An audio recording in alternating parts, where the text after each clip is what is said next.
Une ville japonaise, 1 million d'habitants, la 10e du pays, Hiroshima. Le 6 août 1945, personne n'avait prévenu ses habitants que leur ville allait être rayée de la carte. Hiroshima, ville universelle. C'est ici qu'a commencé l'ère nucléaire.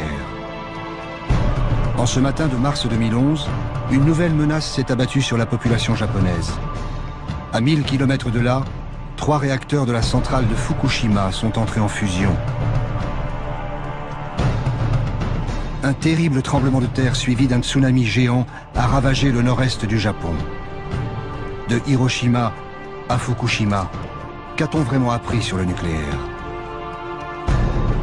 Qu'y a-t-il de commun entre les réfugiés d'un accident industriel et les victimes de l'acte de guerre le plus spectaculaire du XXe siècle? De Hiroshima à Fukushima, les experts ont minimisé les risques. Les politiques ont nié l'ampleur des désastres. Et les excuses des industriels n'y changent rien. Depuis plus de 65 ans, l'histoire de la bombe, du nucléaire, de cette puissance inouïe, est une longue histoire de secrets.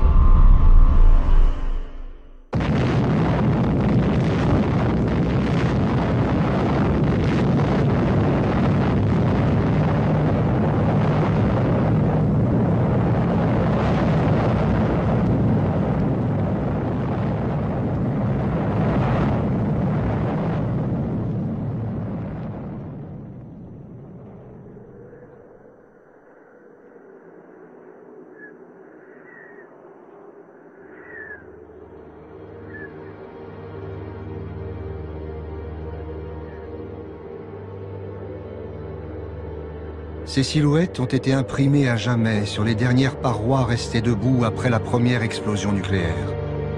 Dans un rayon de 200 mètres, les corps qui ne se sont pas volatilisés sont carbonisés.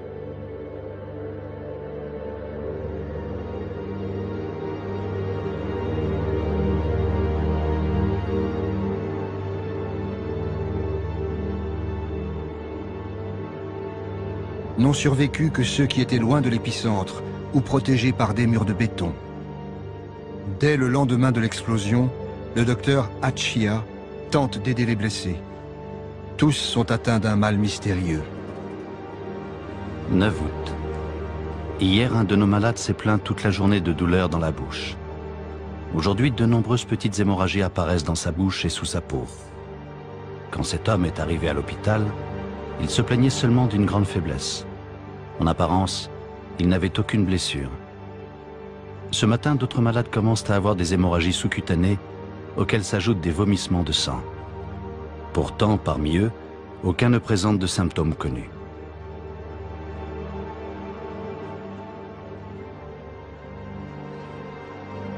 « 18 août. Aujourd'hui, un nouveau symptôme a fait son apparition. De nombreux malades commencent à perdre leurs cheveux. Ils ont un vilain teint.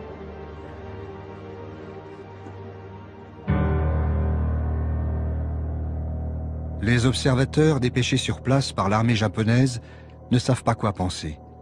Hiroshima et Nagasaki ont été anéantis par une arme inconnue. Cela ne semble pas être un gaz toxique.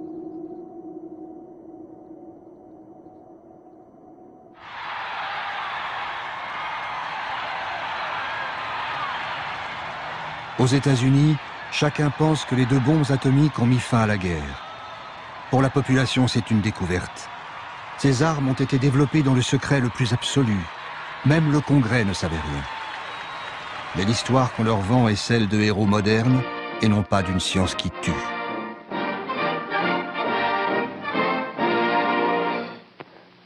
On July 16th, 1945, at Alamogordo, the atomic age was born. Minus 20 seconds. Doctors James Bryant Conant and Vannevar Bush were among the handful of spectators. Minus 5 seconds. Now!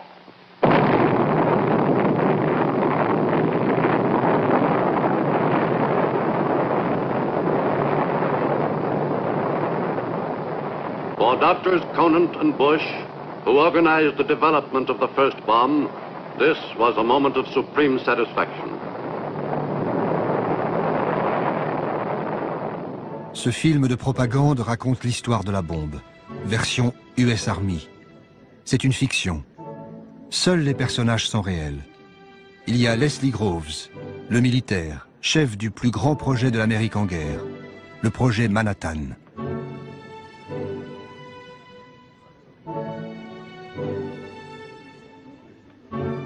As head of the Manhattan District during the war, I was responsible for the development of the atomic bomb, control of atomic energy, and for all of the security.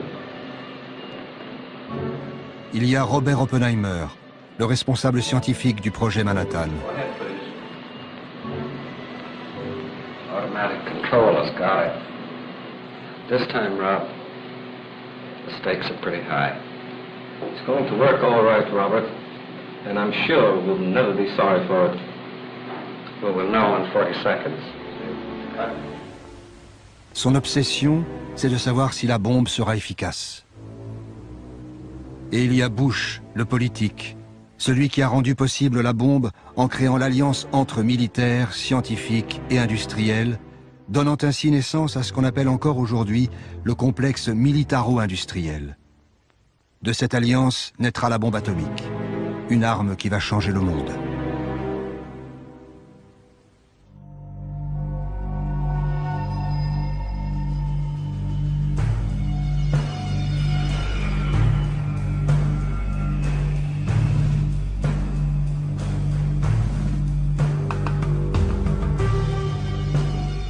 Los Alamos est un centre de recherche militaire depuis 1943. À cette époque, Oppenheimer, le scientifique, convainc Groves, le militaire, que c'est le lieu idéal pour construire un prototype de bombe. Mais en fait, les chercheurs dotés de moyens quasiment infinis vont laisser la science s'emballer et accoucher d'un monstre. Hiroshima devait être détruite pour prouver que la bombe atomique était l'une des plus grandes réussites scientifiques de tous les temps.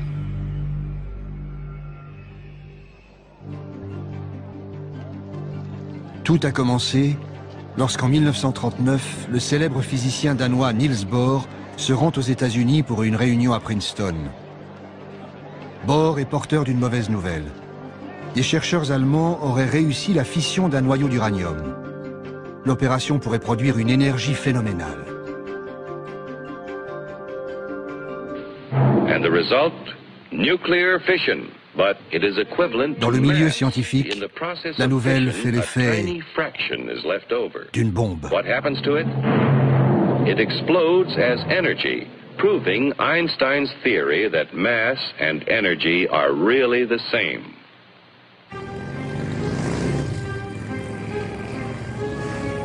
Au même moment, en mars 1939, les armées allemandes occupent la Tchécoslovaquie. Ce n'est pas seulement une catastrophe pour l'Europe centrale. Les nazis font du même coup main basse sur la plus grande mine d'uranium d'Europe.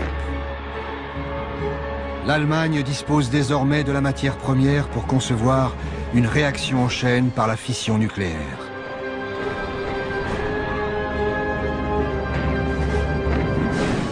Puis, c'est la guerre.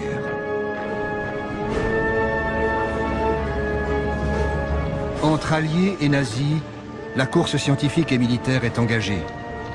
Mais aux États-Unis, l'opinion publique est très hostile à toute intervention dans le conflit européen. Dilemme pour le président Roosevelt.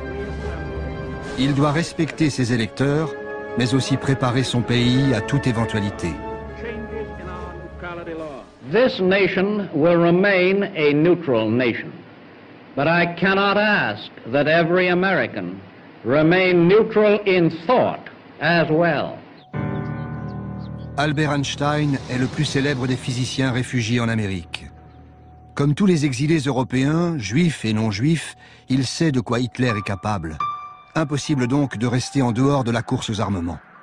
Poussé par le chercheur hongrois Szilard, il décide d'écrire au président des États-Unis.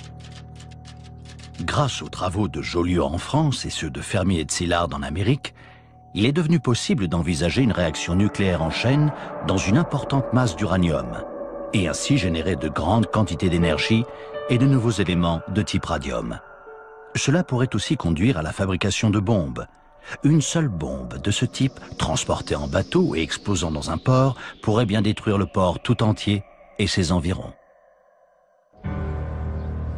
À cette époque, ils ne sont qu'une poignée de chercheurs à avoir compris cet enjeu qui va changer le monde. Un ami d'Einstein transmet la lettre en main propre à la Maison-Blanche. Roosevelt réagit immédiatement. Les nazis se préparent à nous réduire en poussière. Il nous faut agir. Un des conseillers scientifiques de la Maison-Blanche est Vannevar Bush, celui qui deviendra l'un des 3 grands pionniers de l'ère nucléaire. Nous avions compris que la guerre allait se transformer en un combat sans merci, que l'Amérique allait devoir y participer tôt ou tard, que ce serait une lutte très technique, que nous n'étions absolument pas préparés à cela, et enfin, et c'est le plus important, que notre système militaire tel qu'il existait ne pourrait jamais produire à plein régime les nouveaux équipements dont nous aurions certainement besoin. Bush, le politique, est président de la richissime Carnegie Institution. Il décide de mettre autour d'une table scientifique, industrielle et militaire les 3 piliers du futur complexe militaro-industriel. Pour réussir, Groves le militaire en est certain. Il faut des moyens colossaux et garder le plus grand secret.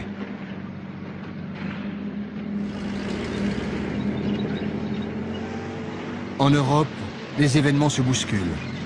Durant l'été 1940, l'offensive éclair de la Wehrmacht met la Belgique et la France hors de combat en 6 semaines. La Grande-Bretagne se retrouve seule face à Hitler. Les Allemands défilent sur les Champs-Élysées.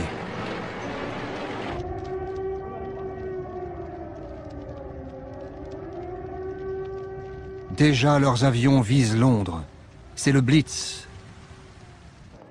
Les recherches britanniques sur l'atome ont alors une nette longueur d'avance.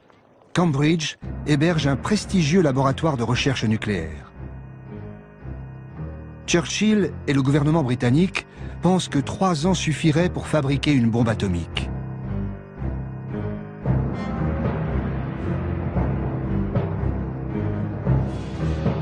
Mais il ne faut surtout pas que ces recherches tombent aux mains des nazis.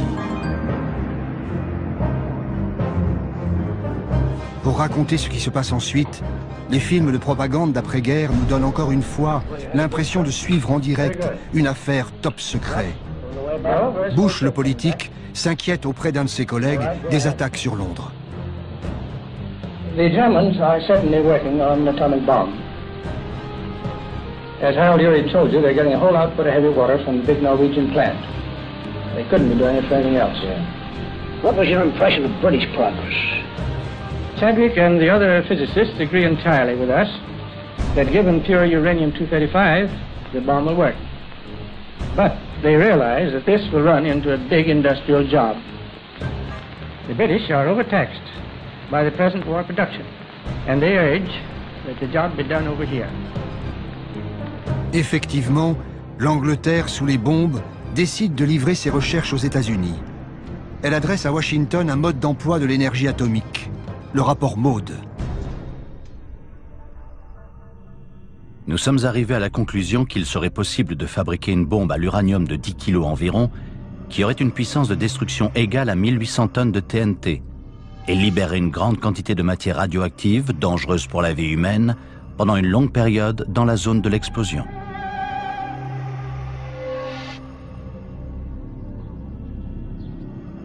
Face à cela, Roosevelt fait un choix politique. Bien que son pays reste farouchement isolationniste, il donne son feu vert pour construire des armes atomiques. Le programme nucléaire américain sera piloté au plus haut niveau de l'État, sans en référer au Congrès des États-Unis. La censure militaire s'abat sur la physique nucléaire. Elle disparaît des pages des revues scientifiques. Silence absolu. Sécurité oblige.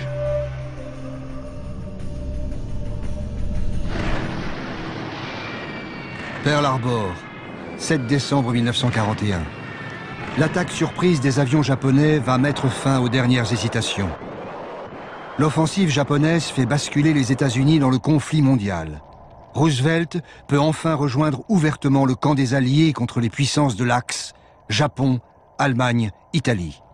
Bientôt la guerre embrase le Pacifique et étend son emprise aux 5 continents. La machine militaire américaine avait été lancée pour fournir des armes aux Britanniques. Désormais, elle va tourner à plein régime pour ses propres besoins. Le siège de l'armée américaine, le Pentagone, vient justement d'être terminé. Le chef du projet, un militaire pragmatique, s'appelle Leslie Groves. En septembre 1942, on lui confie une autre mission ultra sensible, accélérer les recherches nucléaires contre l'Allemagne, nom de code, Projet Manhattan. D'autant que les premiers résultats arrivent. Les chercheurs ont isolé un nouvel élément, le plutonium, plus lourd que l'uranium et plus efficace pour fabriquer une bombe. Vu par les films de propagande d'après-guerre, tout cela paraît, à tort, bien inoffensif. Here it is, General Groves, plutonium. Well, that's the first I've ever seen. But after this, if you don't mind, I wish you'd hold something under it, because after all, there's about over $50 million in that, too.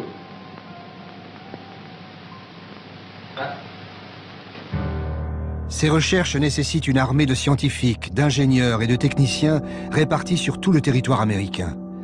Pour coordonner ces équipes, Groves, le militaire, a choisi un outsider, professeur de physique théorique à Berkeley.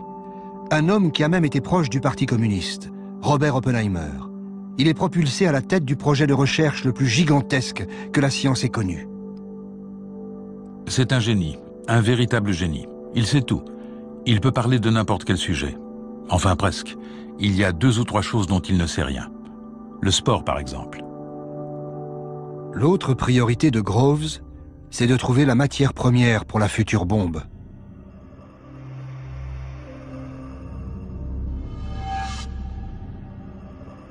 Le plus important, bien sûr, était le minerai d'uranium.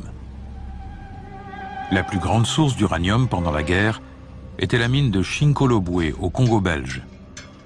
Et l'homme clé dans ce domaine était M. Edgar Sangier, le directeur de l'Union minière du Haut-Katanga.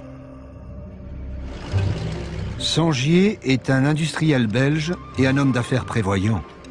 Dès 1940, il a ordonné que toutes les réserves d'uranium belges soient mises à l'abri des nazis et envoyées aux États-Unis.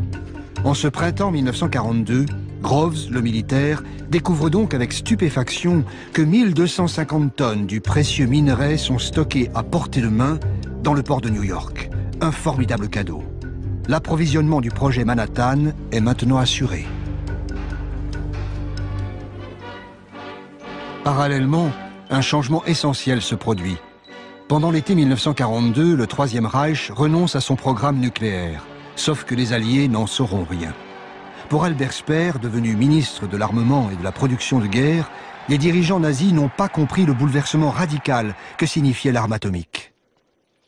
Hitler m'avait quelquefois parlé de la possibilité d'une bombe nucléaire, mais cette idée dépassait ses capacités intellectuelles. Il était incapable de saisir le caractère révolutionnaire de la physique nucléaire.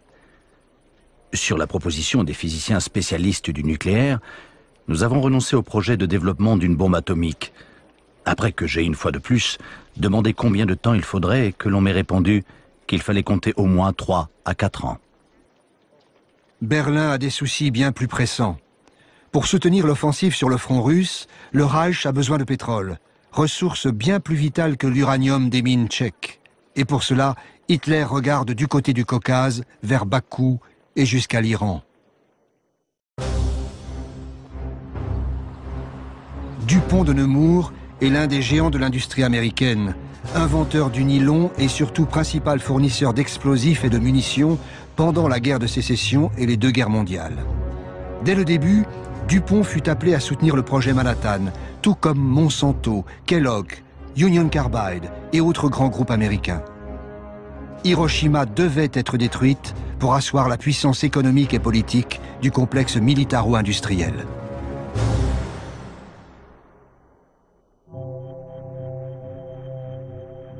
Deux mois après que l'Allemagne a arrêté son projet nucléaire, la salle de squash de l'Université de Chicago est devenue un gigantesque assemblage de graphite et d'oxyde d'uranium. C'est le prototype CP1, une pile nucléaire de 350 tonnes.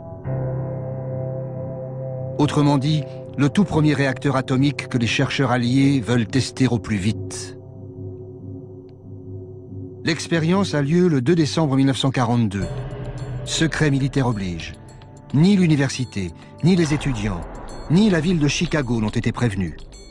Devant un public de savants, l'Italien Enrico Fermi, prix Nobel de physique, ordonne le démarrage de la réaction en chaîne. S'il s'est trompé dans ses calculs, il y aura une explosion nucléaire en plein centre-ville de Chicago.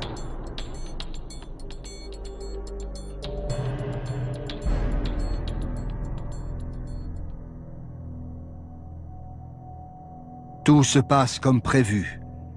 Pour la première fois de l'histoire, l'homme a réussi à maîtriser l'énergie nucléaire. Nous savions que nous étions sur le point de libérer un géant. Pourtant, en réalisant que nous l'avions réellement fait, nous éprouvâmes un sentiment étrange. Parmi les spectateurs, un autre homme est fasciné par l'expérience. Il s'appelle Crawford Greenwalt. Il est ingénieur chimiste chez Dupont de Nemours. La concentration de neutrons dans la pièce est montée bien au-delà des limites autorisées. Et les radiations gamma juste au-dessus des limites tolérables pour un être humain en l'espace de 24 heures. Le résultat de l'ensemble fut bien meilleur que ce qui était attendu. Et pour moi, ce fut une expérience saisissante. Greenwalt, l'industriel, assiste à l'expérience sur l'invitation du général Groves. Pour faire passer le projet Manhattan à sa phase industrielle, Groves a en effet besoin d'un conglomérat rompu à la confidentialité et capable de superviser des corps de métier qui vont manipuler d'importantes quantités d'uranium et de plutonium hautement radioactifs.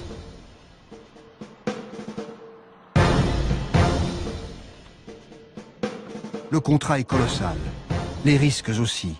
Greenwalt, l'industriel, hésite.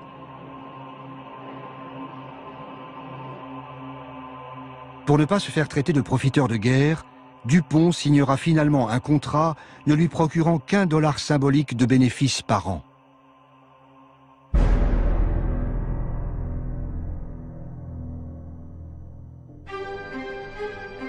Quelque part sur la côte ouest, dans un immense désert à 300 km de Seattle, Hanford. La taille du site construit par Dupont de Nemours donne la mesure des besoins industriels phénoménaux. Le chantier s'étend sur 1500 km². En 9 mois, 85 000 ouvriers font surgir de terre 3 réacteurs nucléaires et une usine de purification d'eau capable d'alimenter une ville d'1 million d'habitants.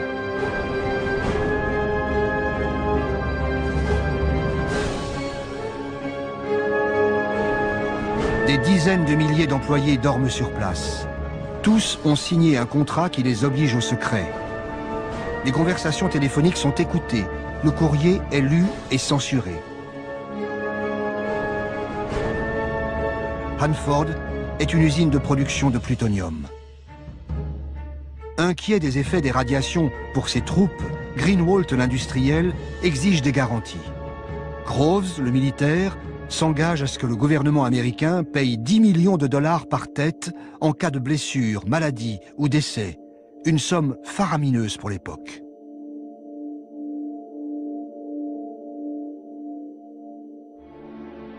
Le projet Manhattan est réparti sur tout le territoire américain. Cette autre unité est gérée par Monsanto et General Electric.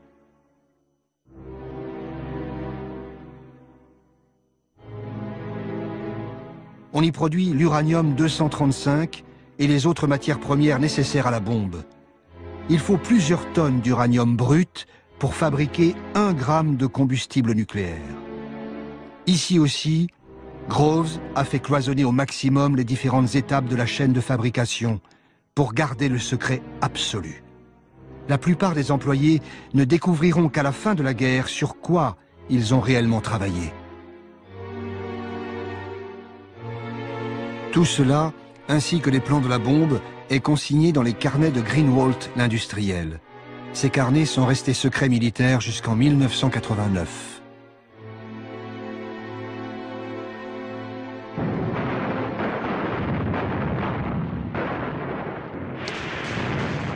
Début 1943, le vent de la guerre tourne. Sur le front européen, la déferlante allemande vers le Caucase a été stoppée net à Stalingrad. Épuisée par l'hiver russe, la 6e armée se rend aux Soviétiques.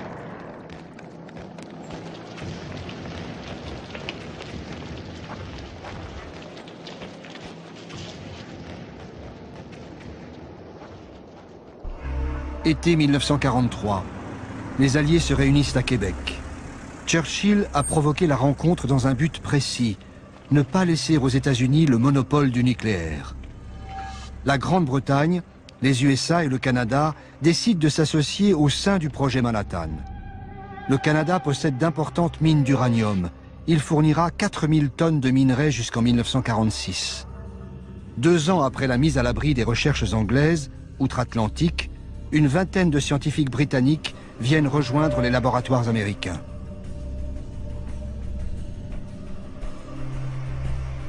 Les nouvelles recrues viennent immédiatement rejoindre les milliers de chercheurs, ingénieurs et techniciens qui travaillent sur le projet Manhattan.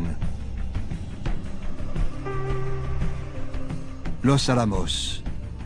C'est le 3e grand centre de recherche du projet Manhattan. On y vit sous haute sécurité, en famille, en vase clos. Moyenne d'âge, 27 ans. C'est dans ce lieu ultra sensible que convergent tous les matériaux produits sur les différents sites industriels. Ils vont permettre d'assembler les premières bombes atomiques. Parmi les scientifiques arrivés via Londres, il y a le matricule K22, Klaus Fuchs. Personne ne sait que ce jeune physicien allemand est un communiste à la solde de Moscou. La géopolitique s'installe dans le monde des scientifiques. Sur place, chercheurs et militaires se posent des questions très concrètes. Quelle arme construire? Des bombes de précision pour décimer la flotte ennemie? Ou plutôt une arme de destruction massive, comme l'écrit Oppenheimer, le scientifique, à son ami Enrico Fermi? Je souhaiterais vous entretenir de la question des aliments empoisonnés par des produits radioactifs. Je voudrais recommander un report du projet dans la mesure du possible. Je pense que nous ne devrions pas envisager de mener à bien ce projet si nous ne pouvons pas empoisonner assez de nourriture pour tuer 1 demi-million de personnes. Les chercheurs de Los Alamos penchent pour une bombe à effet massif. Mais surtout, ils veulent mieux connaître les effets de la radioactivité. Le 1er août 1944, un accident survient au bâtiment D de Los Alamos. La victime s'appelle Don Mastic, un jeune chimiste de 23 ans. Lors d'une expérience, un tube à essai se brise et une préparation au plutonium lui éclabousse le visage. Il en avale quelques gouttes. Il consulte son médecin, le docteur Hempelmann. Mais personne ne sait ce qu'est une dose dangereuse. Hempelmann se tourne vers Oppenheimer. Quelles que soient les précautions prises, un accident du même type peut se reproduire. Il ne me paraît pas inutile de poursuivre des recherches en ce sens. Les militaires soutiennent un tel programme d'observation. La question la plus pressante, c'est de savoir jusqu'à quel point les substances que nous utilisons sont toxiques. Uranium, radium, polonium, beryllium. Il est nécessaire d'étudier la manière dont elles agissent sur le corps humain, en pénétrant par la peau, les poumons, le tube digestif. Des tests médicaux sont pratiqués sur Don Mastic. Mais pour mieux connaître les effets de la radioactivité, il faudra de vrais cobayes. Nous recommandons qu'un patient de l'hôpital de Rochester soit choisi pour une injection d'1 à 10 microgrammes de substances radioactives et que ses excréments soient envoyés à notre laboratoire pour analyse.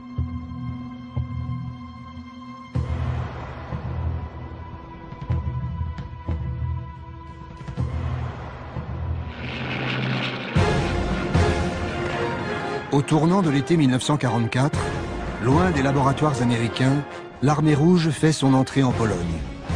Les Alliés occupent la Sicile et débarquent en Normandie, ouvrant un nouveau front à l'ouest. La future bombe ne sera peut-être plus nécessaire en Europe.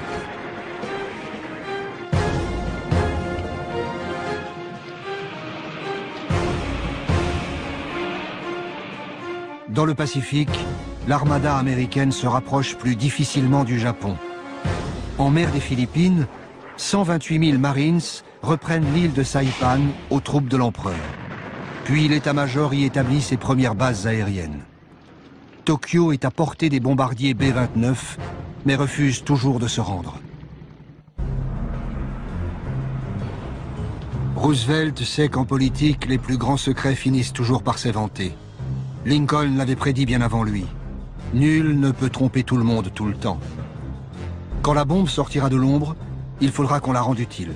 Avec elle, l'Amérique pourra dicter ses conditions à ses ennemis comme à ses alliés, à commencer par Staline. Hiroshima devait être détruite pour donner à l'Amérique un avantage décisif face aux Soviétiques.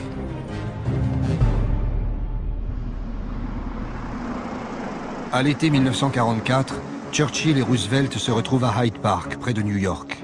Pour eux, les défaites allemandes ne changent rien. Le projet Manhattan doit aboutir coûte que coûte. L'idée que le monde devrait être informé du programme de recherche nucléaire en vue d'un accord international concernant son contrôle et son utilisation est inacceptable. La question doit continuer d'être considérée comme un secret absolu. Mais lorsque la bombe sera finalement disponible, elle pourra peut-être, après mûre réflexion, être utilisée contre les Japonais, qui devront être prévenus qu'un tel bombardement sera renouvelé jusqu'à ce qu'ils capitulent. Plus d'un an avant les bombardements de Hiroshima et Nagasaki, les politiques confirment la cible désignée par les militaires. Ce sera le Japon. À l'automne 1944, en pleine débâcle allemande, le général Groves envoie une unité spéciale sur le front européen. À Strasbourg, elle fait une découverte cruciale cachée au sein de l'hôpital de la ville. Un laboratoire de physique allemand. Aussitôt, le scientifique de la troupe se met à compulser les archives. D'après les documents allemands, le programme nucléaire nazi a été interrompu 2 ans plus tôt. Les armes de destruction massive de Hitler, tellement redoutées par l'Amérique, n'ont jamais existé. Avec elles, s'évapore la menace qui a justifié le projet Manhattan. À la conférence de Yalta, Churchill et Roosevelt ne peuvent pas encore utiliser la carte de la bombe. Et les informateurs de Staline ne lui ont pas encore livré tous les secrets du projet Manhattan. Alliés et soviétiques commencent à se partager le monde avant que ne débute l'ère nucléaire. Staline est intéressé par des territoires chinois, occupés par les Japonais. Il s'engage à attaquer l'armée japonaise 90 jours après la chute de Berlin.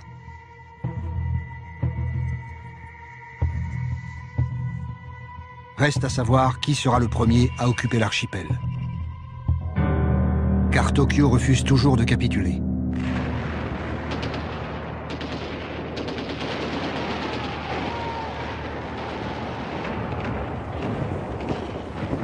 Dans le Pacifique, la prise de l'île d'Iwo Jima est longue et difficile. Mais ensuite, les B-29 de l'US Air Force ont le champ libre pour pilonner le sol japonais.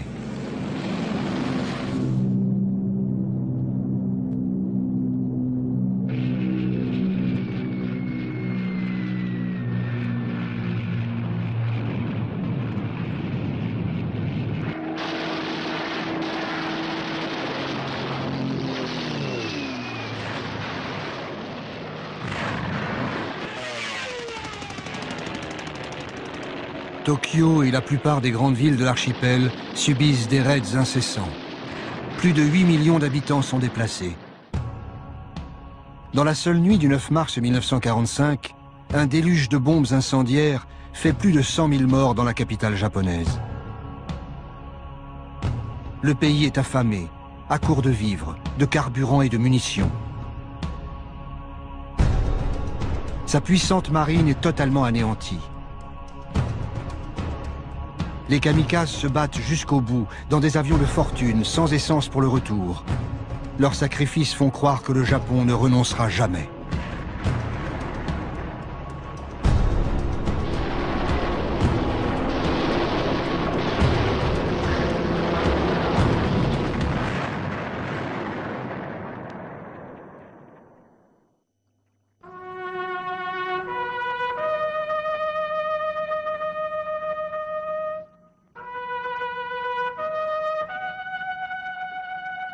Roosevelt meurt le 12 avril 1945. Son successeur, Harry Truman, un ancien sénateur spécialiste des affaires militaires, ignore tout du projet Manhattan. Pourtant, il était vice-président des États-Unis depuis 6 mois. Son secrétaire d'État à la guerre lui apprend que Roosevelt lui lègue un secret écrasant. Stimson me dit qu'il voulait que je connaisse l'existence d'un énorme projet en cours. Un projet portant sur la mise au point d'un nouvel explosif, d'un pouvoir destructeur à peine croyable. C'est tout ce qu'il se sentit libre de me dire sur le moment. Et sa déclaration me laissa perplexe. Mais Truman va vite comprendre l'avantage stratégique inédit que confère la bombe A. Son futur ministre des Affaires étrangères, James Burns, un proche de Roosevelt, en est persuadé. Burns m'a dit que l'arme pourrait être si puissante qu'elle serait potentiellement capable de balayer des villes entières et de tuer des gens à une échelle sans précédent. Et il a ajouté qu'il pensait que la bombe pourrait bien nous mettre en position de dicter nos conditions à la fin de la guerre. Le même Burns écrit le discours d'investiture de Truman. La perspective d'avoir bientôt l'arme suprême renforce l'intransigeance américaine. Both Germany and Japan can be certain, beyond any shadow of a doubt, that America will continue the fight for freedom until no vestige of resistance remains.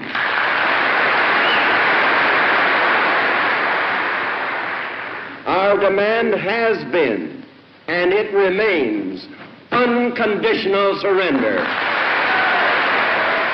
Une capitulation sans condition. À Washington, les diplomates américains savent bien que cette demande est inacceptable pour les Japonais.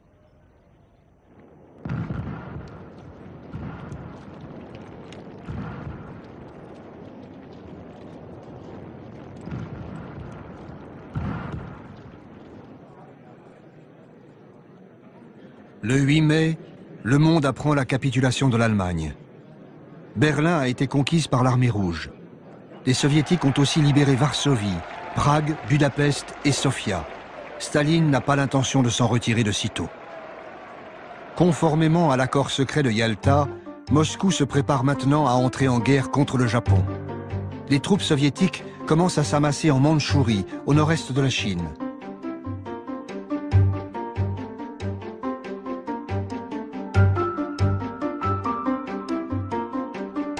En Europe, l'après-guerre a déjà commencé. Mais à Londres, Churchill s'inquiète des visées de Staline sur l'Europe de l'Est. Il propose à Truman d'organiser une rencontre sans délai. Il me semble que nous pouvons difficilement parler de ces questions par correspondance et qu'aussi vite que possible, il devrait y avoir une rencontre entre les 3 grands chefs d'État. La réponse de Truman est surprenante. Je suis d'accord avec vous pour dire qu'une rencontre entre les 3 chefs d'État serait souhaitable. Cependant, en ce qui concerne la période, il me sera extrêmement difficile de m'absenter de Washington avant la fin de l'année fiscale, le 30 juin. Étonné par l'attentisme du nouveau président, alors que Staline bouge ses pions sur l'échiquier européen, Churchill insiste. Je pense que la rencontre devrait avoir lieu en juin et j'espère que votre année fiscale ne la retardera pas. Truman cherche à gagner du temps. Il fait savoir à Staline qu'il ne sera pas disponible avant le milieu du mois de juillet. Churchill est furieux.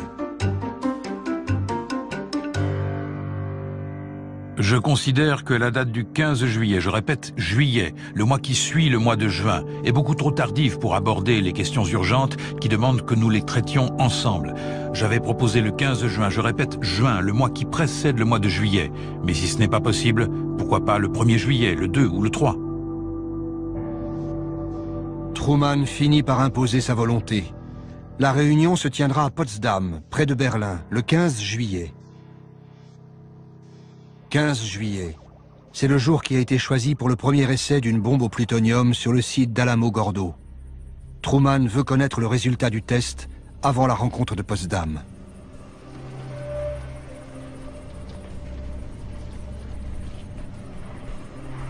Sur le site d'Alamo-Gordo, comme à Los Alamos, les équipes travaillent 12 heures par jour, 7 jours sur 7.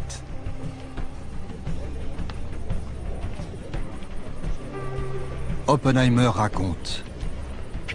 Je ne pense pas qu'il y ait eu un moment où nous ayons travaillé plus dur pour aller plus vite que que pendant la période entre la capitulation allemande et l'utilisation effective de la bombe. Nous subissions une pression incroyable pour avoir terminé avant la réunion de Potsdam.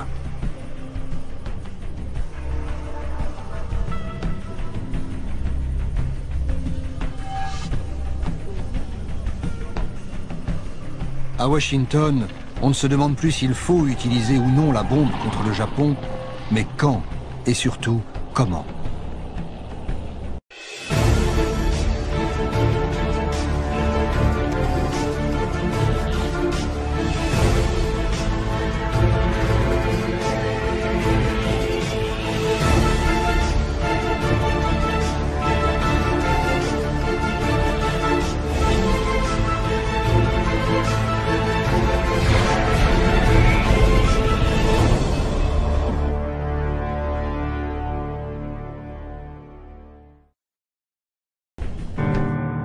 Les cibles ne devaient pas avoir été déjà détruites par les bombardements. Il était aussi souhaitable que la première cible soit d'une taille telle que les dégâts se limitent à son périmètre. Comme ça, nous pourrions mieux déterminer la puissance de la bombe. 3 villes jusqu'ici relativement épargnées sont retenues comme cibles. Niigata, Kokura et Hiroshima. Le test doit être efficace dès le premier tir. Pour l'US Air Force, Hiroshima a beaucoup d'avantages. C'est une bonne cible radar et d'une taille telle qu'une grande partie de la ville serait largement endommagée. Les collines environnantes sont propices à engendrer un effet de réverbération qui augmenterait considérablement les dégâts. Reste à savoir s'il faut prévenir les Japonais. Certains scientifiques de Chicago y sont favorables. Nous pensons que l'utilisation de la bombe nucléaire contre le Japon sans annonce préalable est imprudente. Si les États-Unis sont les premiers à faire usage de ce nouveau moyen de destruction, ils perdront le soutien du public à travers le monde. Léo Szilard, le physicien exilé proche d'Einstein, se rend spécialement à Washington pour plaider la cause des civils. Le secrétaire d'État américain Burns lui fait comprendre que plus rien ne peut arrêter la machine. Il me dit que nous avions déjà dépensé 2 milliards de dollars pour le développement de la bombe. Comment voudriez-vous que le Congrès accepte d'allouer des fonds pour la recherche sur l'énergie nucléaire si vous ne montrez pas les résultats obtenus avec l'argent déjà dépensé? Le Congrès commence à s'interroger sur le montant énorme des dépenses non justifiées de l'armée de terre. Après 3 ans de secret absolu, la bombe doit apparaître au grand jour. Tant que la bombe n'aura pas servi contre une cible réelle, sa puissance restera invisible, incompréhensible. Nous ne pouvons proposer aucune démonstration technique susceptible de mettre un terme à la guerre. Nous ne voyons aucune alternative qu'une utilisation militaire directe. Les responsables politiques et scientifiques sont unanimes. Il faut utiliser la bombe. Un nouveau monde est en train de se dessiner. Le 1er juin 1945, le secrétaire d'État à la guerre le déclare devant les industriels et les scientifiques. Les implications du projet Manhattan vont bien au-delà de la guerre actuelle. Il faut maintenir intactes les installations industrielles existantes, constituer des stocks conséquents de matériaux à usage militaire et à usage industriel et technique, et enfin ouvrir la voie au développement industriel. L'Amérique prépare déjà l'avenir. La bombe atomique y jouera un rôle central. Et la perspective d'une industrie nucléaire à grande échelle commence à se profiler.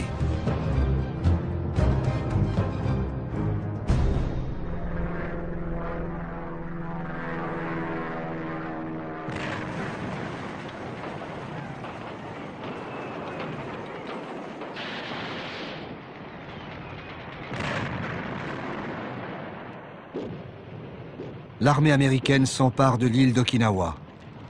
C'est la bataille la plus sanglante de la guerre du Pacifique.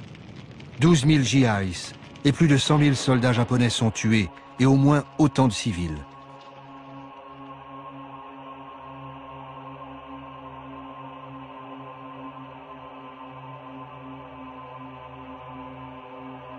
Okinawa, c'était le dernier rempart avant le débarquement des troupes américaines dans l'archipel japonais. À Tokyo, le palais impérial cherche avant tout un moyen de négocier la fin de la guerre sans sacrifier l'empereur. Quelques jours avant la conférence de Potsdam, il tente de faire passer le message via Moscou. Le 7 juillet, Truman et son secrétaire d'État Burns embarquent à bord du croiseur Augusta pour se rendre à Potsdam. Ils apprennent qu'un télégramme très urgent a été transmis par les Japonais à leur ambassade en Union soviétique. La première vraie preuve du désir des Japonais de mettre fin à la guerre est parvenue aujourd'hui sous la forme d'un message intercepté envoyé par le ministre des Affaires étrangères Togo à Sato, son ambassadeur à Moscou. Il lui demande de rencontrer Molotov et de l'informer du vif désir de l'empereur de mettre fin à la guerre.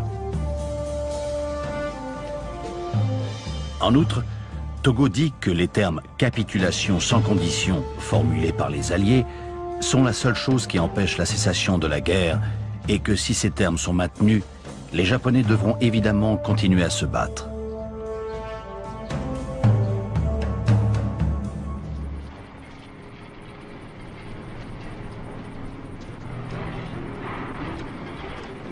Dans le désert du Nouveau-Mexique, le jour tant attendu est arrivé. Tout est prêt pour le premier test nucléaire jamais réalisé. Nom de code, Opération Trinity. Le général Groves raconte les derniers préparatifs. Le test avait été programmé pour 4 heures du matin le 16 juillet. Cette heure avait été choisie dans l'idée qu'une explosion si tôt le matin attirerait moins l'attention d'observateurs éventuels, la majorité des gens étant encore endormis. Nous nous attendions à ce qu'il y ait un énorme éclair lumineux, mais nous ne pensions pas qu'il serait assez puissant pour réveiller la population.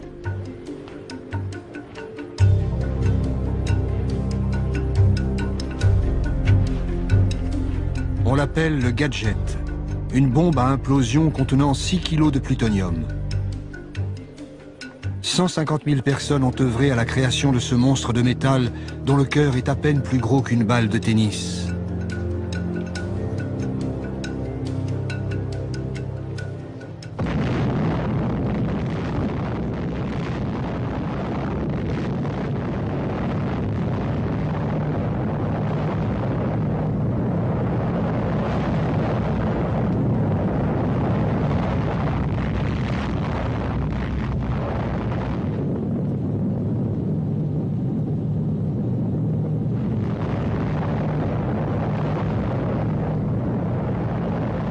La boule lumineuse fut visible jusqu'à 300 km alentour. Le premier essai nucléaire de l'histoire a réussi au-delà de toute espérance. L'homme est devenu maître d'une nouvelle puissance. Le projet Manhattan a doté l'Amérique de l'arme absolue. Mais plus que jamais, le secret doit être maintenu.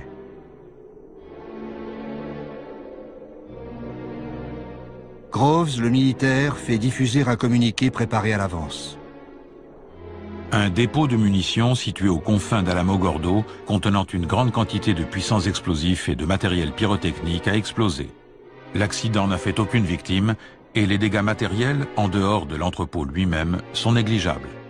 Le communiqué officiel de Groves n'a rien à voir avec la réalité. Mais dès cette époque, il faut couper court aux interrogations de la population.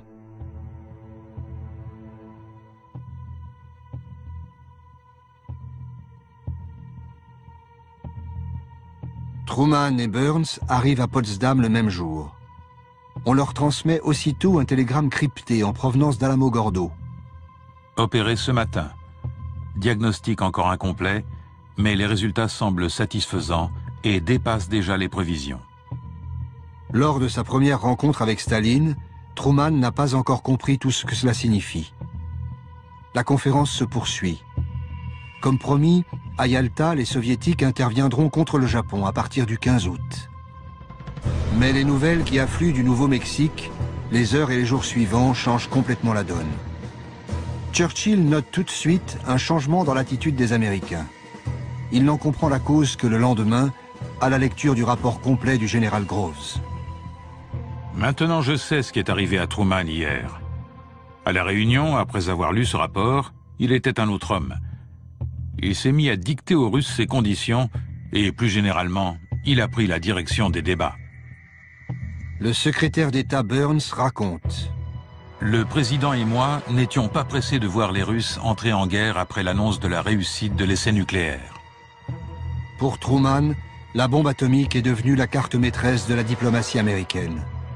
Il écrit dans son journal le même jour: « C'est certainement une bonne chose pour le monde que la bande à Hitler ou celle de Staline n'ait pas découvert la bombe atomique. Cela semble la chose la plus terrible jamais découverte, mais on peut en faire la plus utile. » Truman n'a plus besoin de l'appui soviétique pour faire plier Tokyo. Mais encore faut-il pouvoir tester la bombe avant que le Japon, totalement encerclé, ne rende les armes. 2 jours après, Groves envoie un autre télégramme à Potsdam. Selon l'état de préparation du patient et les conditions atmosphériques, l'opération pourrait avoir lieu à n'importe quel moment, à partir du 1er août. Le compte à rebours est enclenché. L'ordre de lâchage de la bombe est transmis le 25 juillet aux forces aériennes stratégiques pour le Pacifique.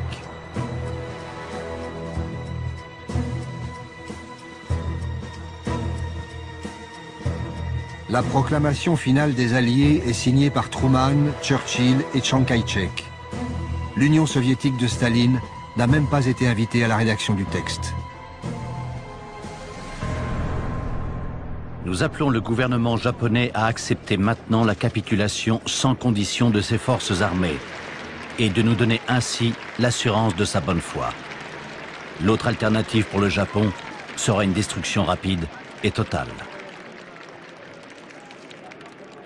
Furieux, Staline comprend qu'il a été trahi. Grâce à son espion à Los Alamos, il sait que la bombe est prête.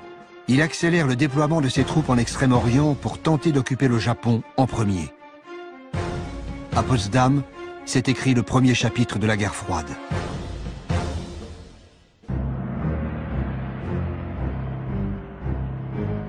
La découverte d'armes nouvelles est le propre de l'art militaire, resté dans le plus grand secret aussi. La légende veut cependant que le largage de 2 bombes atomiques ait permis de sauver la vie de millions de GIs et de civils en écourtant la guerre.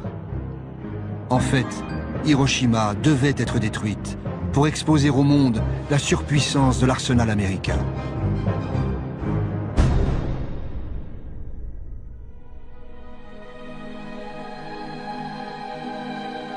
Aéroport militaire américain de Tinian. La préparation des équipages chargés du largage de la bombe a commencé 1 mois et demi plus tôt.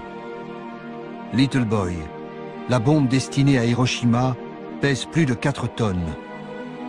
C'est une bombe à l'uranium. Sortie de Los Alamos en pièces détachées, elle est assemblée ici, à Tinian, au beau milieu du Pacifique.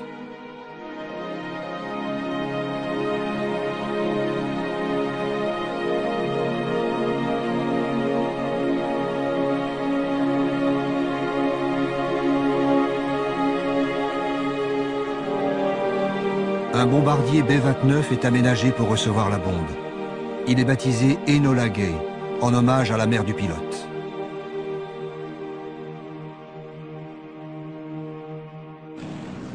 « 6 août 1945. Le largage de la bombe doit être fait à vue, non au radar, pour plus de précision.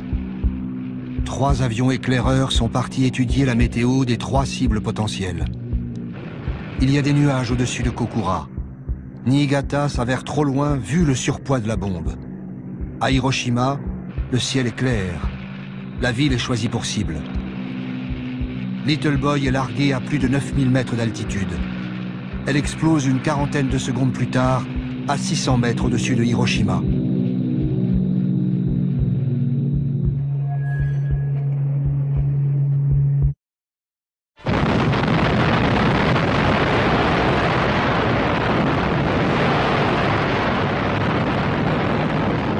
La boule de feu libérée par l'explosion nucléaire atteint la température d'1 million de degrés centigrades.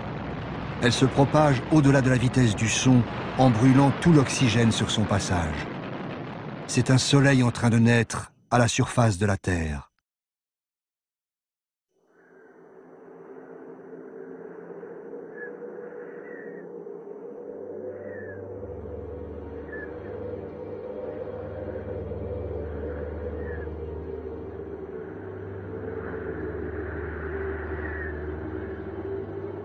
« 6 août.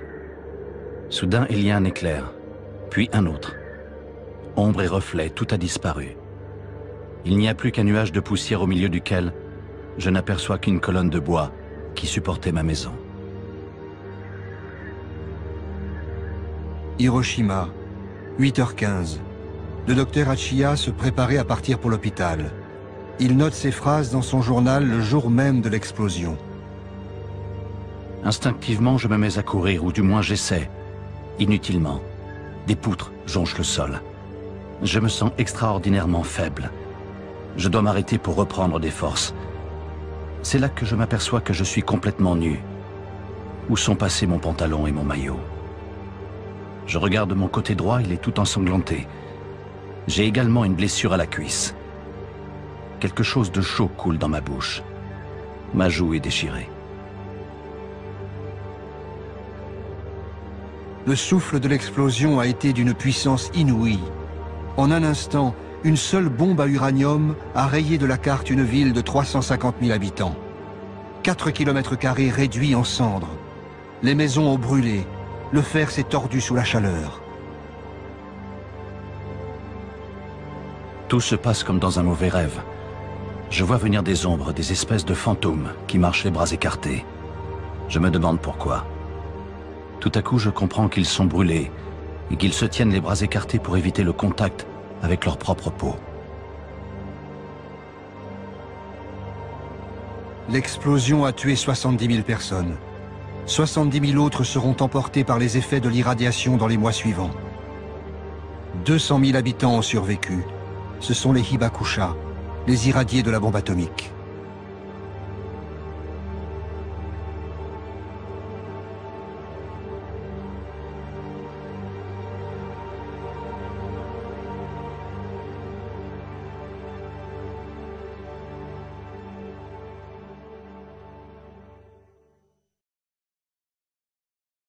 A short time ago, an American airplane dropped one bomb on Hiroshima and destroyed its usefulness to the enemy. That bomb has more power than 20,000 tons of TNT. It is an atomic bomb. It is a harnessing of the basic power of the universe. 2 jours après l'explosion de la bombe sur Hiroshima, les Soviétiques déclarent la guerre au Japon. 1,5 million de soldats franchissent les frontières de la Mandchourie, occupée par le Japon depuis 1931. Les troupes japonaises ne livrent pas bataille. À court de munitions, elles se rendent aux Soviétiques.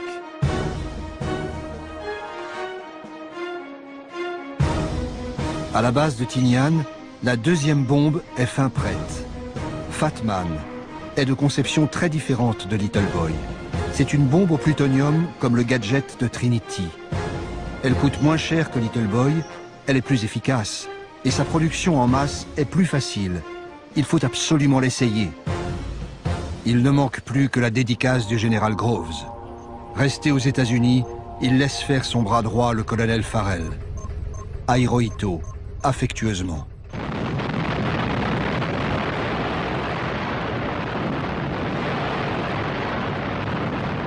« 9 août, 11 heures passées de quelques minutes. Depuis un B-29, un caméraman filme le champignon atomique au-dessus de Nagasaki. L'avion transporte aussi une cargaison de scientifiques venus observer l'explosion. De retour à la base, l'équipage baptisera le bombardier Necessary Evil. Pour l'histoire, la bombe nucléaire devient un mal nécessaire.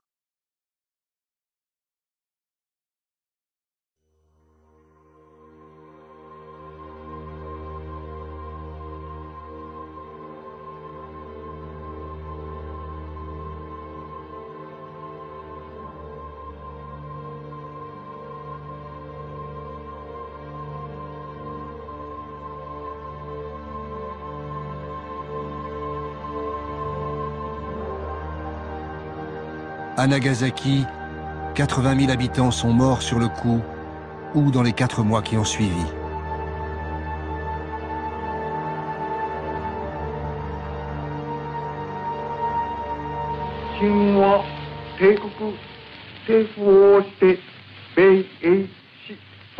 国に対しその共同宣言を受諾する旨通告せしめたり。Le 15 août 1945, le peuple japonais entend la voix de l'empereur pour la première fois. Cette voix leur apprend la capitulation de leur pays. Le palais impérial n'a pas seulement plié face à la bombe. À ses yeux, Tokyo fait face à un péril bien plus grand. L'armée rouge progresse vers le nord de l'archipel.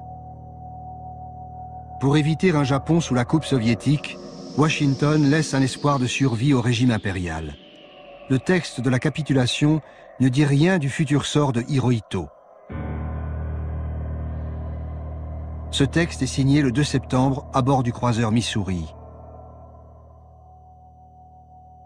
Les troupes d'occupation du général MacArthur arrivent au Japon moins d'un mois après les bombardements nucléaires.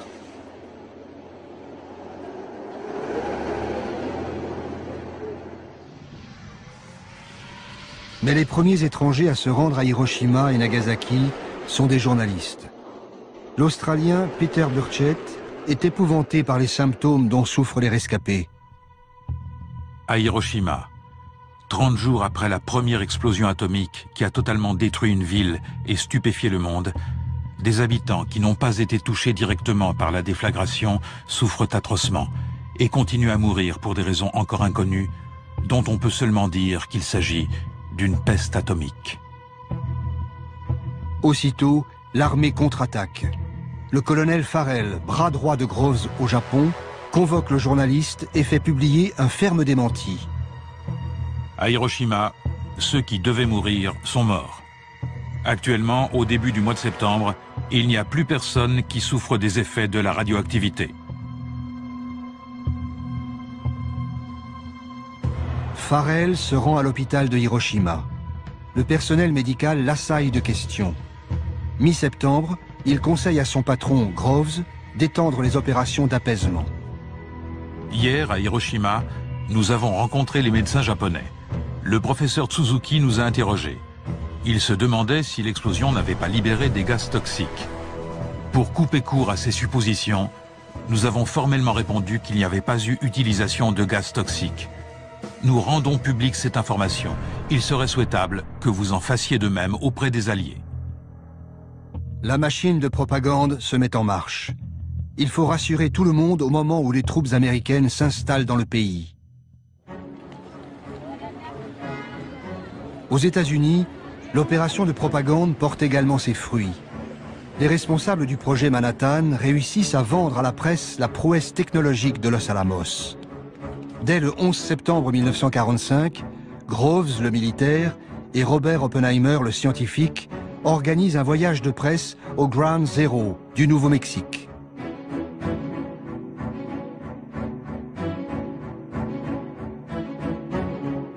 Le site est encore radioactif, mais Oppenheimer se veut rassurant. Il explique aux journalistes que contrairement aux gadgets de Trinity, les bombes japonaises ont été lâchées de très haute altitude. Il ne devrait pas y avoir d'effet comparable à des armes chimiques ou d'empoisonnement de la Terre par des éléments radioactifs, et aucune autre horreur que celle qui accompagne habituellement les grandes explosions. Message transmis à l'opinion publique. La bombe nucléaire est une bombe propre. Rien à voir avec les armes chimiques interdites par le protocole de Genève.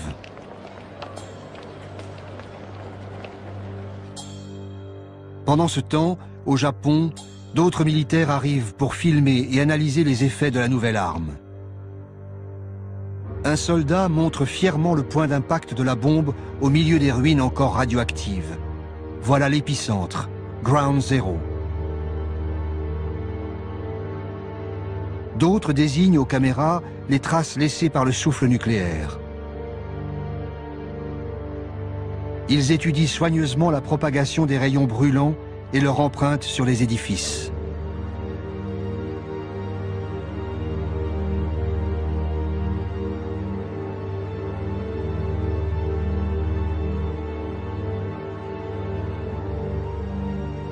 Devant la presse, les forces d'occupation nient avec force la persistance de la radioactivité. Au même moment, des observateurs américains continuent de la mesurer méticuleusement.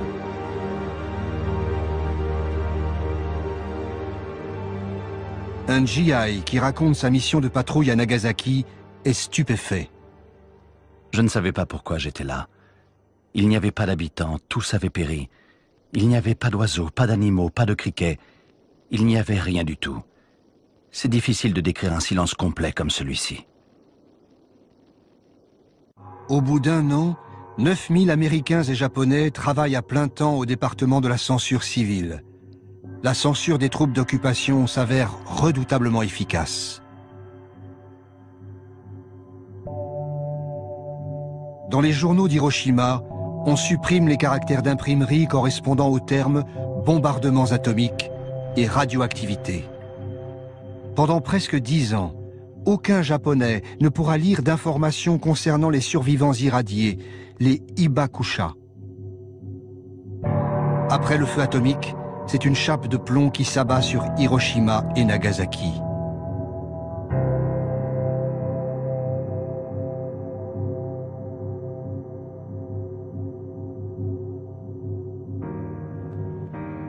Tous les documents censurés pendant des années sont conservés ici, à l'Université du Maryland, près de Washington.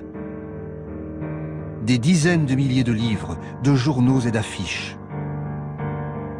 Face aux officiers américains qui protestent contre le poids de cette censure, le général MacArthur se montrera toujours intraitable. C'est une propagande fausse et pernicieuse qui vise à donner l'impression qu'une forme de censure arbitraire et cynique aurait été instaurée. Après avoir muselé la presse, il reste une autre opération plus délicate à mener, la désinformation sur les effets de la bombe.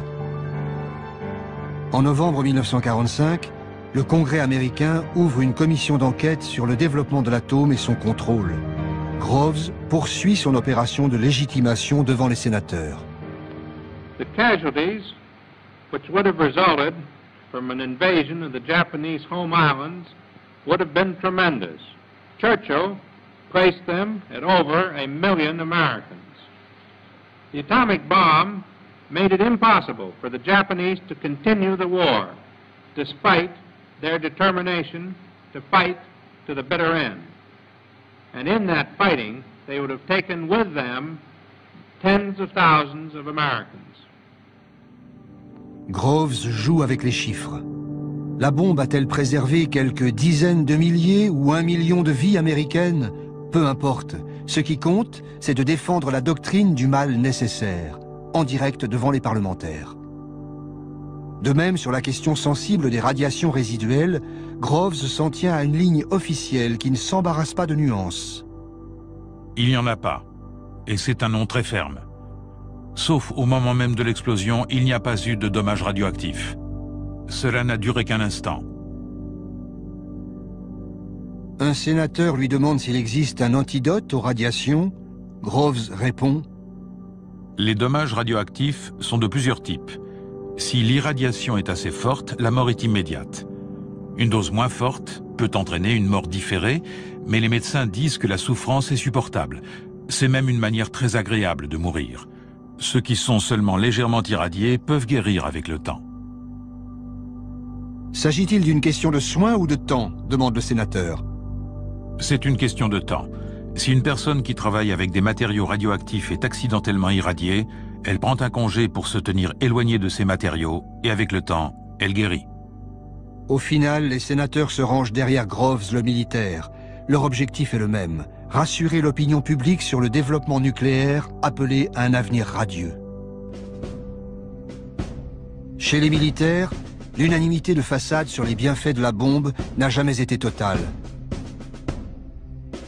À peine 2 jours après le bombardement de Nagasaki, l'homme qui a transmis l'ordre de largage de la bombe, le général Spaatz, notait déjà dans son carnet personnel: Quand la bombe atomique avait été discutée à Washington en ma présence, je n'y étais pas favorable.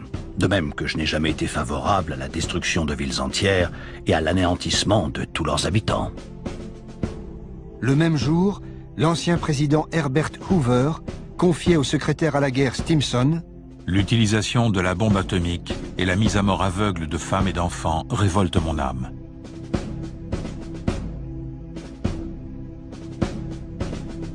Stimson, l'ancien secrétaire d'État à la guerre, est le seul responsable politique à être resté en poste tout au long du projet Manhattan. À l'été 1946, on lui demande de signer un article pour faire cesser la polémique autour de la bombe. Le texte paraît dans le Harper's Magazine. Il déclare une fois pour toutes que l'arme atomique fut l'ultime recours pour terminer la guerre et sauver plus d'1 million de vies américaines. En privé, Stimson avouera ne pas se reconnaître dans ce texte largement inspiré par les responsables du projet Manhattan. Mais la doctrine est définitivement scellée. La bombe était un mal nécessaire et même indispensable.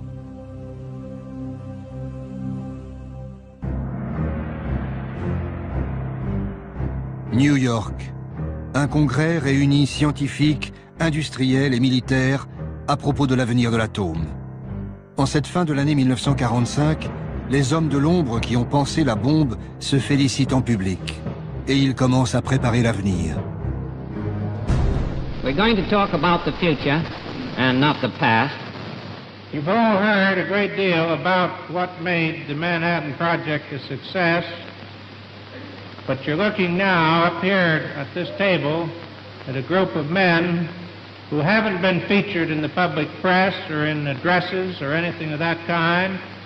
They represent, and they were the leaders in their particular companies. They represent Carbide and DuPont and Kellex and Monsanto and Tennessee Eastman.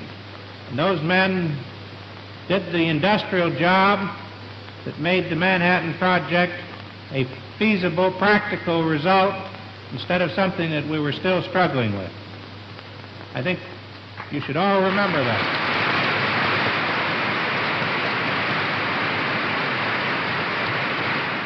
I can't see any difference between solving the problem to build an atomic bomb, which was enormous, and solving the problem of using atomic energy for peaceful purposes, provided the setup is right. Pacifique. Ce mot clé tourne la page d'Hiroshima pour ouvrir la voie à une industrie nucléaire civile. En août 1946, Truman crée une commission à l'énergie atomique, AEC, composée de civils. La guerre est finie. Partout, les généraux quittent les postes de décision. En janvier 1947, l'AEC prend le contrôle des sites industriels militaires d'Hanford et d'Oak Ridge. L'énergie nucléaire va partir conquérir le monde et devenir une puissance industrielle et économique. Le serment d'Hippocrate impose de sauver les humains, pas de s'en servir comme cobayes. C'est pourtant ce qui s'est passé à Hiroshima et Nagasaki. Le projet Manhattan a déjà donné lieu à des expérimentations sur l'homme, mais l'utilisation de la bombe atomique permettra de les étendre à une toute autre échelle. Cette expérience grandeur nature, étudiée pendant des décennies, a permis à l'Amérique de se préparer aux dangers de l'ère nucléaire.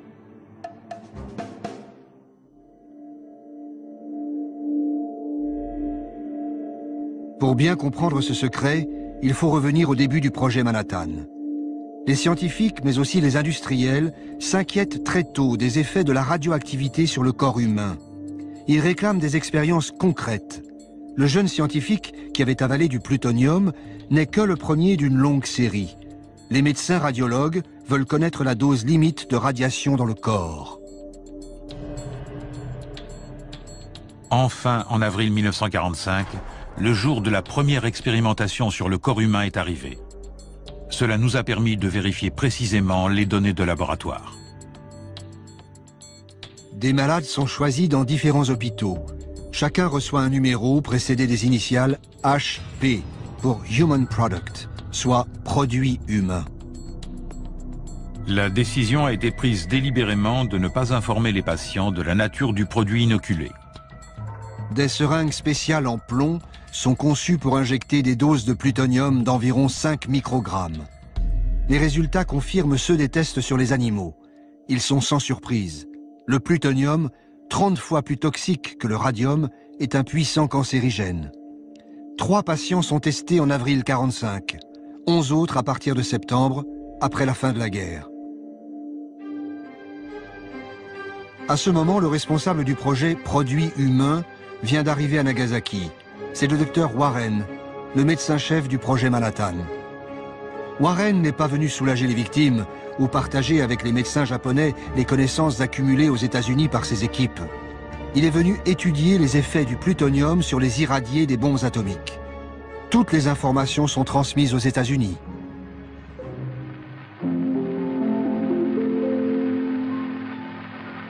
At the end of 2 weeks, which was the critical period, burns and cuts, which appeared to be curing, suddenly worsened. Hemorrhage developed, which could not be stopped. Many died, and the number of deaths kept mounting from day to day. Purpura appeared on the upper half of the body in a majority of cases, and as it spread to all parts of the body, the condition of the victim became worse. Depilation was also a characteristic symptom of the critical period. This soldier was in the barracks 1 kilometer northeast of the epicenter. He suffered no burns, but around the 28th of September, more than 7 weeks after the bombing, depilation developed. Spots appeared, accompanied by a fever of 39.5 degrees and diarrhea.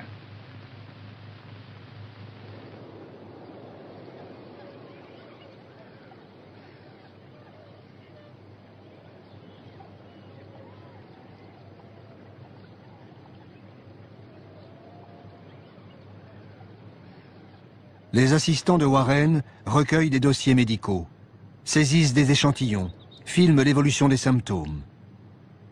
Ils enquêtent sur chaque patient pour savoir où et comment ils ont reçu la bombe atomique, la gravité de leur brûlure. Tout cela est soigneusement rassemblé, puis classé secret défense. Un médecin japonais, le docteur Hida, témoigne. Le directeur de l'hôpital nous communiqua un ordre du ministère de la Santé que nous devions tous respecter, patients aussi bien qu'employés. Les dommages provoqués par les bombardements sur Hiroshima et Nagasaki sont un secret militaire américain.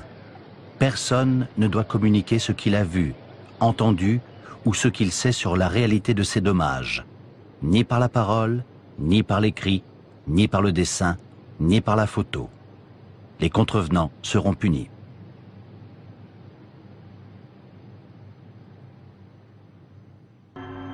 Warren, le médecin, est très précis dans ses observations. Son premier rapport, en revanche, est parfaitement dans la ligne officielle. La bombe A n'émet que peu de radiation, brièvement et sans conséquences. Les radiations des explosions nucléaires ayant causé des dommages physiques furent émises principalement pendant la seconde après l'explosion. Quelques blessures ont pu apparaître plus tard, mais toutes se sont produites pendant la première minute. Les 2 autres types de radiations, celle provenant de la fission et celle causée par des objets près du centre de l'explosion, n'ont fait aucune victime. Cela a été prouvé définitivement. De retour aux États-Unis, Warren reprend les tests humains commencés à la fin de la guerre. À l'hôpital de Rochester, une aile spéciale gardée par des militaires est construite à cet effet. Jusqu'à l'été 1947, 11 patients y recevront des injections de plutonium. 3 mourront dès la première année de l'expérience. Effrayée par les risques de scandale, la toute nouvelle commission à l'énergie atomique, AEC, décide d'enterrer le dossier.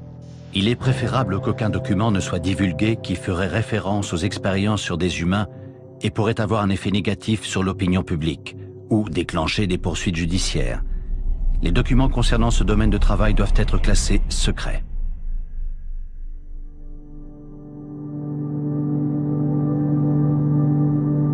Aux États-Unis, on s'interroge sur l'éthique médicale, tandis qu'à Hiroshima et Nagasaki débute une grande enquête sur les radiations. Le nouveau secrétaire d'État à la Marine presse Truman d'exploiter les données scientifiques recueillies à Hiroshima et Nagasaki. Les résultats provisoires de l'enquête montrent qu'environ 14 000 Japonais ont été irradiés par l'explosion nucléaire. L'étude de ces personnes et des autres habitants est une occasion unique et très importante pour les Alliés de pouvoir mener des recherches médicales et biologiques sur l'influence de la radioactivité. Ces recherches ne doivent pas s'arrêter maintenant, mais être poursuivies sur le long terme. Une occasion unique. Peu après, Truman ordonne la mise en place d'une commission sur les dommages de la bombe atomique, l'ABCC. Elle s'installe à Hiroshima et Nagasaki. Avec l'aide du ministère de la Santé japonais, l'ABCC reprend le travail du docteur Warren à grande échelle. Étudier sur le long terme l'influence des radiations sur les victimes de la bombe. À nouveau, les survivants sont forcés de collaborer pour les enquêtes médicales sans jamais être soignés. À nouveau, les informations recueillies sont classées, compilées, archivées et expédiées aux États-Unis. C'est ainsi que l'Amérique se prépare à affronter les nouveaux dangers de l'ère nucléaire. Les banques de données médicales de l'ABCC sont restées secret défense jusqu'en 1975. En 1973, un rapport confidentiel de l'ABCC expliquait la portée vitale de ces travaux pour les générations futures. Pour les personnes concernées par la protection contre les radiations, les conséquences à long terme des bombes atomiques sont importantes et utiles. Les observations sur le cancer, le vieillissement accéléré, les changements cytogénétiques et les mutations chez les descendants doivent se poursuivre au moins toute la durée de vie des survivants. Ces connaissances sont applicables aux futures politiques de santé dans les nations où les catastrophes radioactives seront un effet indirect du progrès. Le progrès, le mot est lâché. Il sera le leitmotiv des 30 Glorieuses et de la guerre froide. Le progrès à tout prix, sans demander l'avis des peuples. Et le paroxysme du progrès, c'est le nucléaire.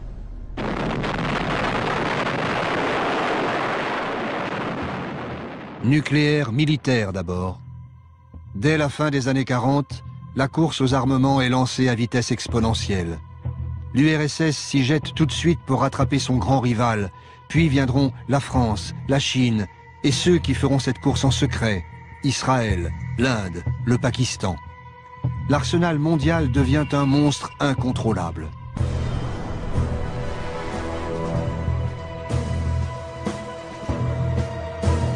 Et le progrès, ce sont aussi ces nouvelles centrales qui apportent à de nombreux pays l'énergie miraculeuse, inépuisable et sans danger. Avec l'aide de son ancien ennemi, les États-Unis, le Japon est devenu le 3e producteur mondial d'énergie nucléaire. Mais Fukushima le replonge brutalement dans le cauchemar atomique.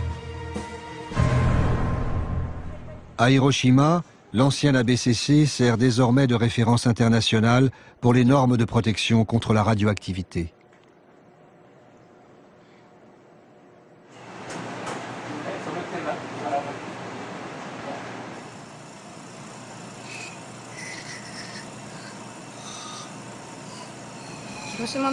Personne n'avait imaginé que les irradiés de Hiroshima auraient des leucémies, des saignements de gencives ou des taches sur la peau.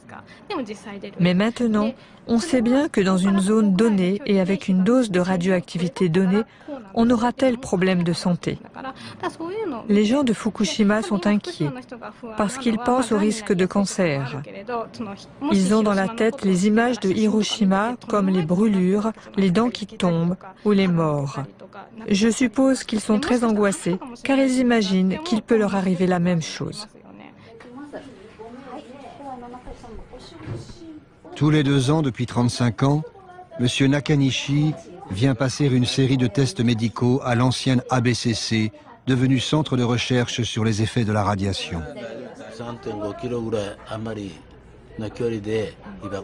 Ma mère m'a dit que j'étais à un peu plus de 3 km de l'épicentre au moment de l'explosion. J'avais 3 ans. Elle m'a raconté que j'étais dehors et que j'ai été irradié. Un peu plus tard, j'ai perdu tous mes cheveux. Quand j'étais à l'école primaire, des copains de classe sont morts de leucémie. J'ai pensé que ça pouvait m'arriver à moi aussi. Mais à 20 ans, ce qui m'a choqué le plus, c'était la mort d'un ami de mon âge.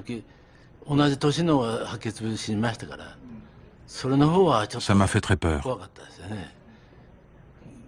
On peut mourir de la bombe atomique plus de 20 ans après.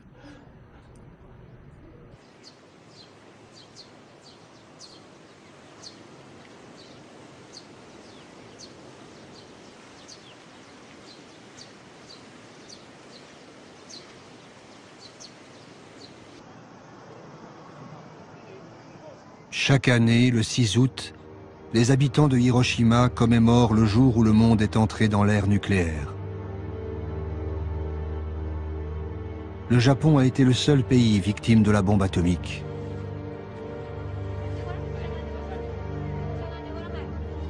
À Hiroshima, comme à Nagasaki, des lanternes en papier sont déposées sur l'eau de la rivière pour apaiser les âmes des disparus.